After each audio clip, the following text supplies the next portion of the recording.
Sui PFAS è necessario un intervento corale ed è necessario fare presto. Gioca una nuova carta alla Regione Veneto che la prossima settimana presenterà alla Procura della Repubblica i dati degli ultimi rilevamenti compiuti nelle acque del Po.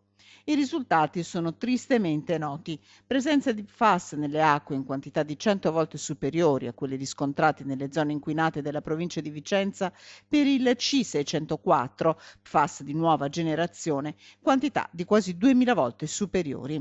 Una lotta contro i mulini a vento, quella che sta combattendo il Veneto, perché è limitata al singolo territorio regionale. Per questo, come ribadito più volte dal presidente del Veneto Zaia, è necessario un intervento con limiti nazionali.